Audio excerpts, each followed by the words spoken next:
اعوذ باللہ من الشیطان الرجیم بسم اللہ الرحمن الرحیم الحمد للہ رب العالمین والصلاة والسلام علی اشرف الانبیاء والمرسلین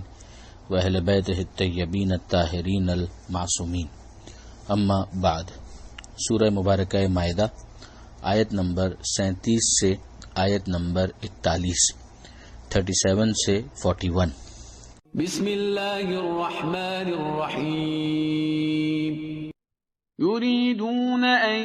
يخرجوا من النار وما هم بخارجين منها ولهم عذاب مقيم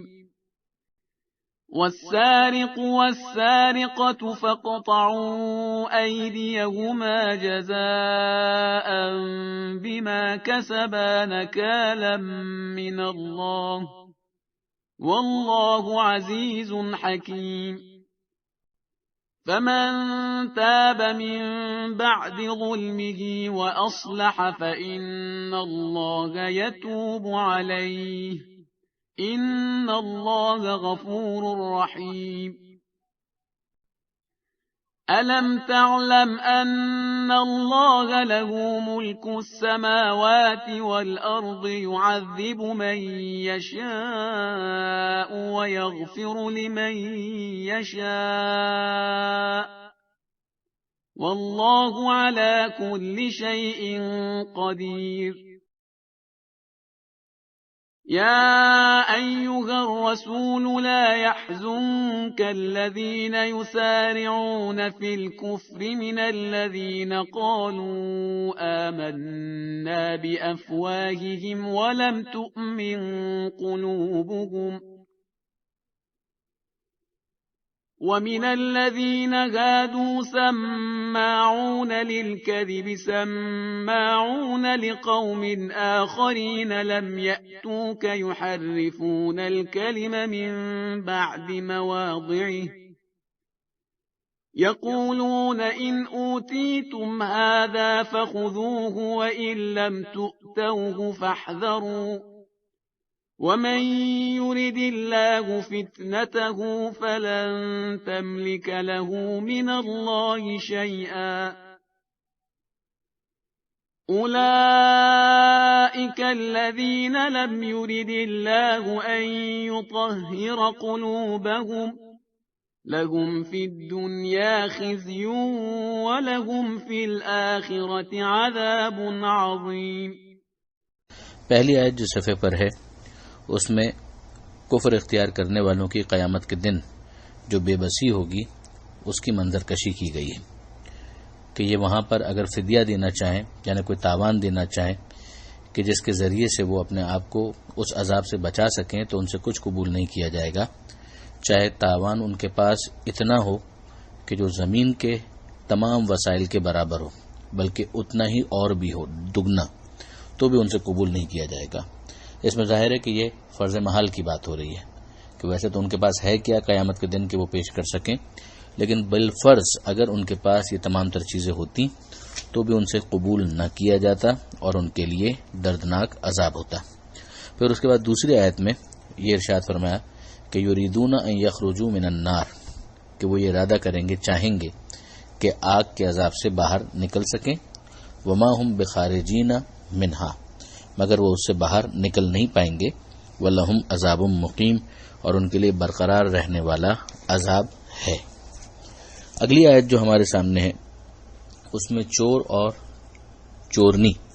یعنی چوری کرنے والا مرد اور چوری کرنے والی عورت، اس کے لیے سزا کے بارے میں ایک ہدایت دی جا رہی ہے۔ ارشاد ہوتا ہے کہ وَالسَّارِقُ وَالسَّارِقَةُ، کہ چوری کرنے والا مرد ہو یا چوری کرنے والی عورت، فَاقْطَعُوا أَيْدِيَهُمَا،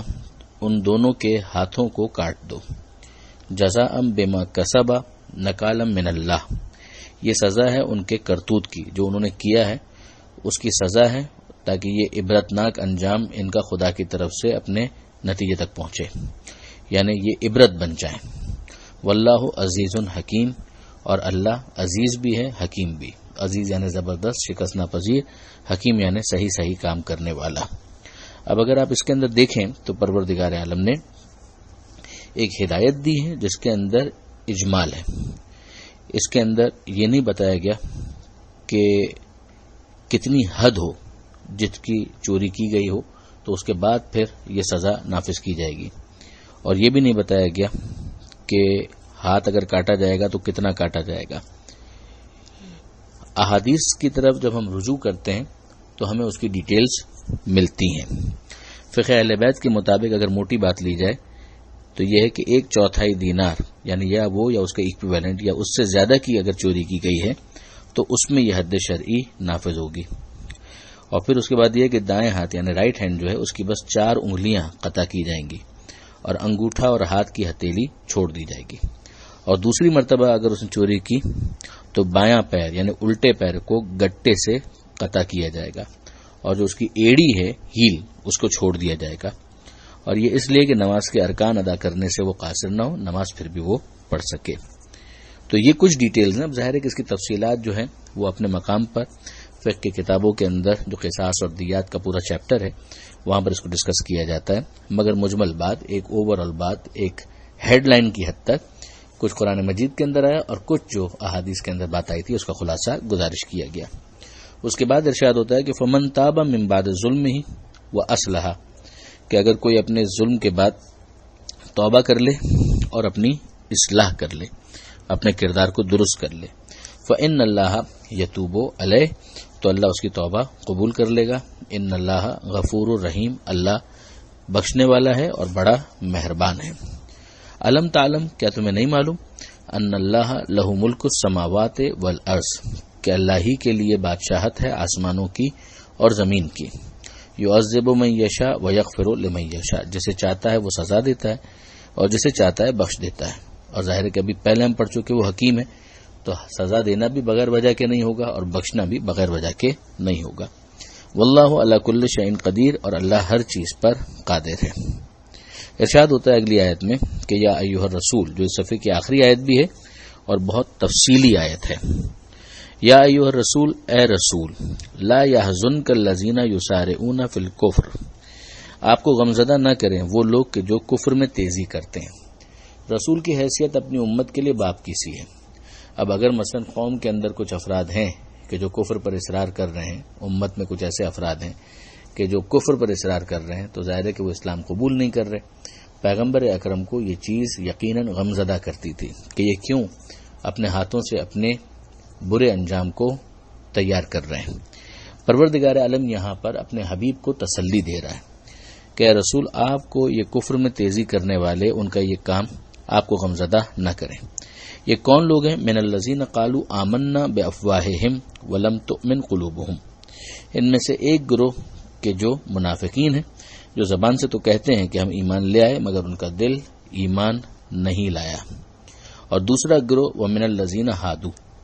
وہ لوگ کہ جنہوں نے اپنے آپ کو یہود کہا، یعنی جو یہودی ہیں۔ اب ظاہر ہے کہ وہاں مدینہ منورہ میں خاص طور پر ان دو گروہوں سے پیغمبر اکرم کا بہت زیادہ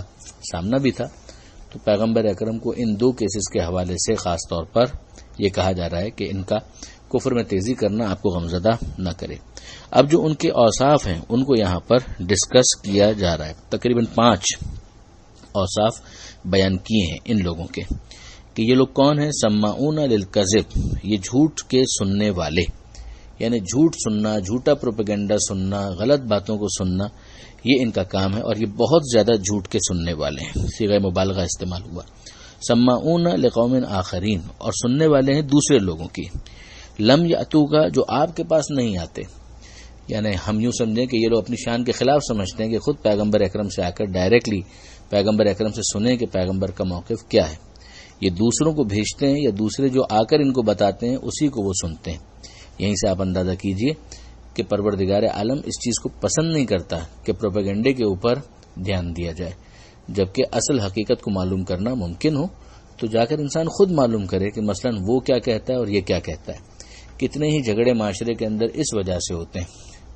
کہ ڈائریکٹلی جس کا کیس ہوتا ہے اس سے اس کی بات کو نہیں سنا جاتا، اس کے نتیجے میں مس انڈرسٹینڈنگز پیدا ہوتی ہیں۔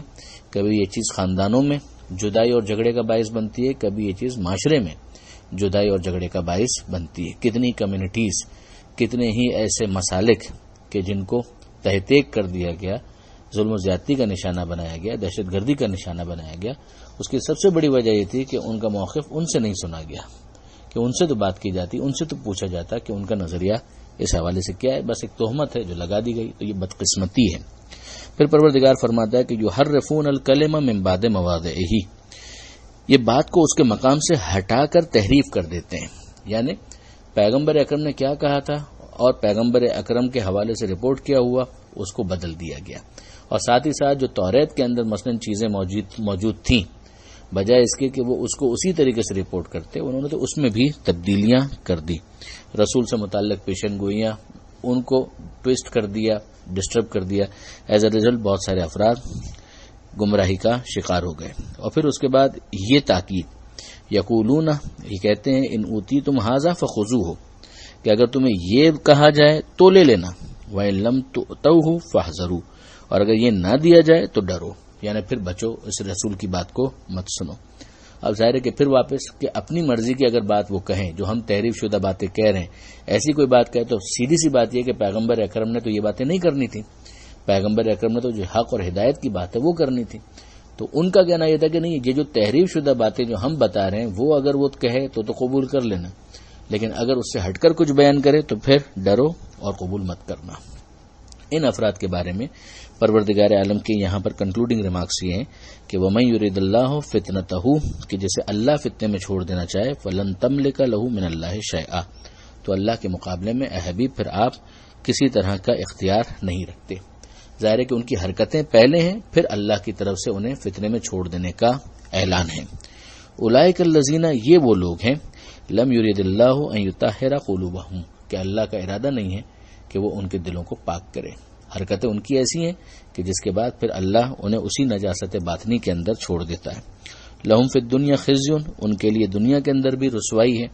ولہم فی الآخرۃ عذاب عظیم، اور ان کے لیے آخرت میں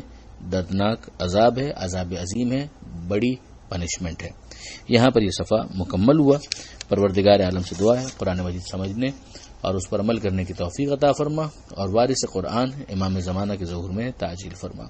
وآخر دعوانا ان الحمد للہ رب العالمین، والسلام علیکم ورحمۃ اللہ وبرکاتہ.